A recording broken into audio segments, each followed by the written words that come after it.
त्या कालखंडामध्ये ज्याच्या जागा जास्त निवडून येतील त्याला मुख्यमंत्रीपद द्यावं असं धोरण होतं. मधल्या नंतरच्या कालखंडामध्ये शिवसेना आणि भाजपच्या संदर्भामध्ये आम्ही जागा द्यायला तयार होतो, परंतु त्यांना काही जागा जास्तीच्या हव्या होत्या.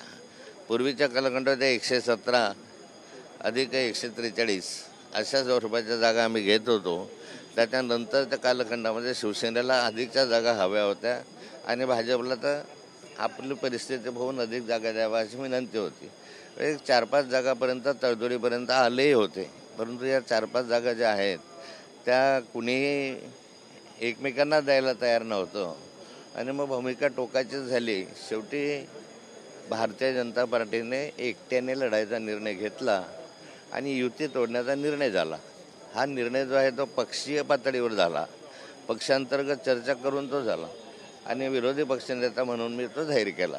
परंतु संजय राऊत असं म्हणतात की जी युती जी आहे जी 2014ला फडणवीसांनी तोडली नव्हती तर भाजपच्या दिल्लीतल्या वरिष्ठ नेत्यांनी ही युती तोडली. नाही, मला असं वाटत नाही वरिष्ठांनी तोडली होती. निर्णय जो झाला तोडण्याच्या संदर्भामधला तो या ठिकाणी झाला.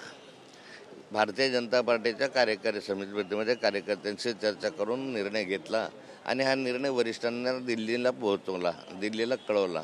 दिल्लीवरून संमती घेतल्यानंतर मग तो निर्णय मी जाहीर केला.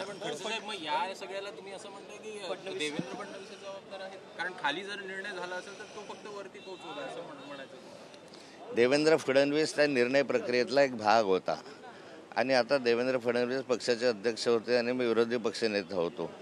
त्यामुळे दोघांपैकी कोणीतरी तो निर्णय जाहीर करणं आवश्यक होतं आणि तो निर्णय मी जाहीर केला. पण खाली कोणी कॉन्फिडंट नव्हतं असं देखील देवेंद्र फडणवीस म्हणतात. आम्ही कॉन्फिडंट होतो की आपण जिंकू शकू, माथूर असेल किंवा नाही, अधिकच्या जागा घेऊन आम्ही जिंकू शकू असं भारतीय जनता पार्टीचं मत होतं, पण तो तरीही युती करावी असा आग्रह होता. पण तो काही कारणासाठी युती होऊ शकली नाही आणि पुढचं चित्र तुमच्या समोर आहे. पण उपमुख्यमंत्र्याबद्दल काही बोलणं झालं होतं, त्या संदर्भात काही चर्चा झाली? ज्याच्या जागा जास्त त्याचा मुख्यमंत्री असं ठरलेलं होतं. उपमुख्यमंत्री संदर्भात काही चर्चा?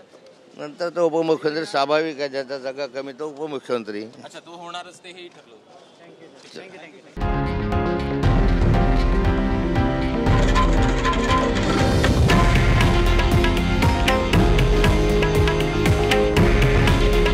हे आहे देशातील नंबर 1 न्यूज नेटवर्क आणि आपण पाहत आहात TV9 मराठी.